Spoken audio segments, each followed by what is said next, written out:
Perincian itu.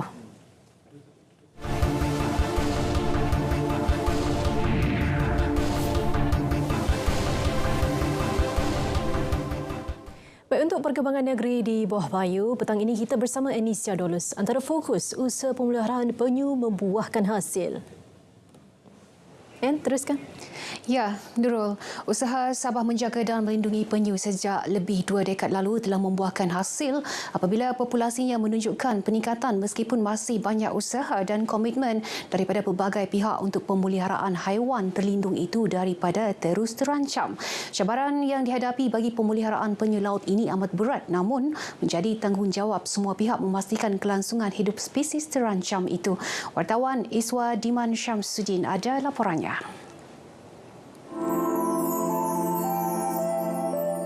Perairan Sabah merupakan antara kawasan habitat bagi penyu laut terutama spesies penyu hijau dan penyu sisik. Kebanyakan spesies penyu ini banyak ditemui sarangnya di Taman Pulau-Pulau Penyu merangkumi perairan Pulau Selingan, Kulisaan dan Bakungan Kecil. Sarang penyu spesies ini juga boleh ditemui di perairan Kudat dan Semporna. Bagi menjaga dan memelihara habitat penyu laut ini, Sabah juga telah mewartakan beberapa taman marin termasuklah kawasan pemeliharaan marin Kepulauan Sugut, Taman Marin Tun Sakaran, Taman Pulau Sipadan dan Taman Marin Tun Mustafa. Malah Taman Pulau-Pulau Penyu merupakan sebahagian daripada kawasan perlindungan warisan Kepulauan Penyu. TIPA melibatkan dua negara Malaysia dan Filipina bagi memperkasa lagi usaha melindungi penyu laut.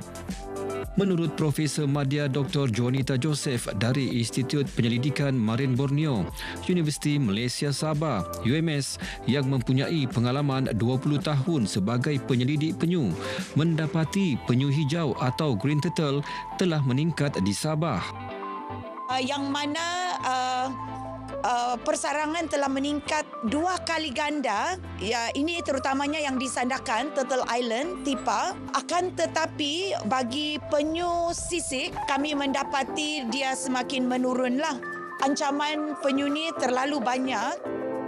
Meskipun kesedaran masyarakat semakin meningkat sejak program pemeliharaan penyu dimulakan 20 tahun lalu, ancaman terhadap penyu laut masih berlaku seperti pemburuan dan penjualan telur penyu secara haram walaupun penyu ini dilindungi. Selain itu, terdapat juga kes penyu ini tertangkap dalam aktiviti perikanan. WWF Malaysia, satu lagi pertubuhan yang terlibat dalam projek menjaga dan memelihara penyu laut di Sabah dengan tumpuan di perairan Kudat dan Semporna. Menurut pengurus strategik spesies marin WWF Malaysia, Gavin Jolis, WWF Malaysia telah terlibat dalam melaksanakan projek penyu bersama komuniti dan agensi kerajaan bagi memastikan setiap sarang penyu yang dijumpai di pantai dilindungi dan dibawa ke pusat penetasan untuk ditetaskan secara selamat. Selepas 13 tahun, kami mendapati bahawa dengan usaha pemeliharaan contohnya perondaan pantai, perondaan kawasan pesisir pantai, kesedaran dan juga lain-lain, pada tahun 2020, 2021, 2019 kami telah mencapai untuk merekod sehingga 700 sarang penyu yang dijumpai dalam 2 kawasan tersebut. Dalam usaha mengekalkan populasi penyu terutama di perairan TIPA, kehadiran penyu di kawasan lain termasuk Kudat dan Semporna juga perlu diberi perhatian. Baiklah saudara, usaha meneruskan kelangsungan hidup penyu masih menjadi cabaran yang amat besar. Namun pendekatan holistik, pihak pemegang taruh dan pihak berkepentingan termasuk masyarakat komuniti, kerajaan, NGO dan juga swasta, kita mampu mempertahankannya demi warisan generasi akan datang. Iswadiman Syamsuddin, RTM.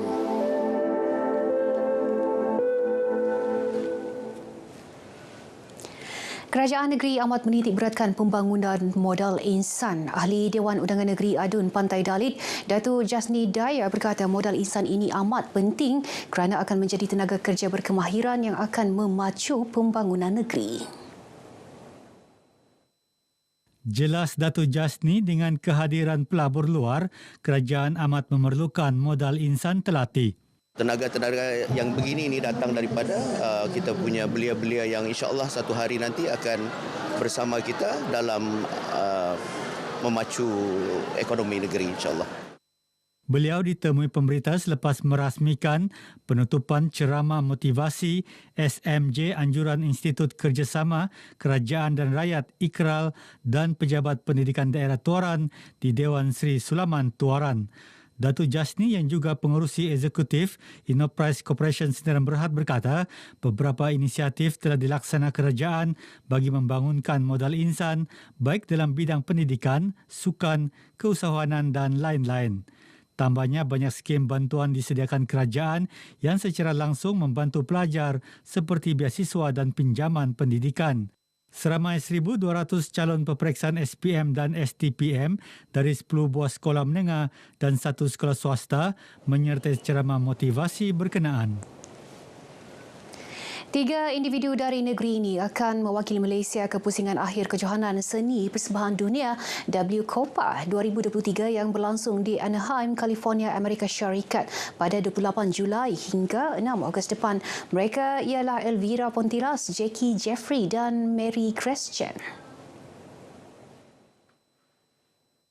Acara berprestij ini mempertandingkan pelbagai kategori seni persembahan termasuk vokal, tarian, teater, muzik dan peragaan bersaing secara adil untuk gelaran dan pengiktirafan dunia. Ketika ditemui selepas segmen artis kita, kami ini di studio TV RTM Kota Kinabalu, Elvira, Jackie dan Mary Grace teruja untuk memberi persembahan serta mengharumkan nama negara.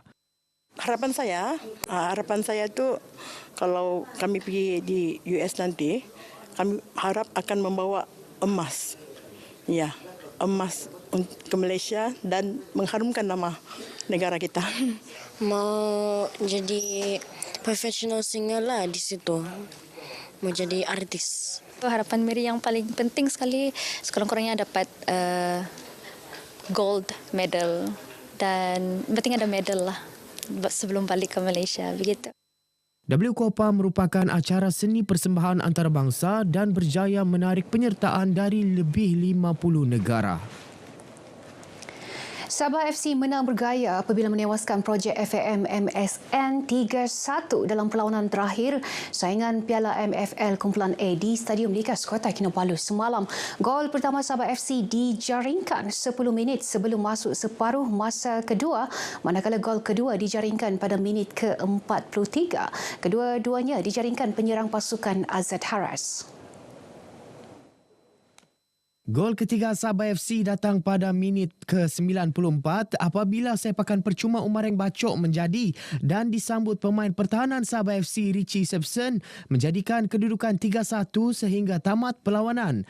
Bercakap kepada RTM, Ketua Jurulatih Sabah FC bawah 23 tahun Johnny Dominicus turut memuji pasukan projek FAM MSN meskipun mengalami kekalahan dalam perlawanan itu. Walaupun kita menang, saya ucapkan tahniah juga kepada skuad projek MSN pasal mereka satu tim yang kira cukup baik dan bersedia dan kita harus bagi sokongan kepada mereka pasal mereka ni orang cakap kita punya pelapis-pelapis negara pada masa akan datang dan yalah secara keseluruhannya saya berpuas hati dengan anak-anak buah saya lah. Sementara itu, Ketua Jurulatih Projek FAM MSN bawah 23 tahun, Nur Zaidi Rohmat yakin pemain pasukan ini mampu meningkatkan prestasi berdasarkan pengalaman menentang beberapa pasukan sebelum ini. Pemain dah bagi yang terbaik, apa yang mereka ada. So, saya mau rumuskan keseluruhan perlawanan Piala MFL untuk tahun ni, season ni dan saya rasa pemain banyak belajar daripada setiap perlawanan yang mereka harungi dan saya yakin mereka akan lebih baik selepas ni. Ketika ini Sabah FC berada di tangga ke-6 manakala projek FAM MSN di tangga ke-7.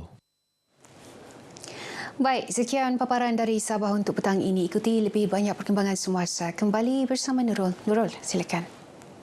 Indonesia Dolus, terima kasih atas perincian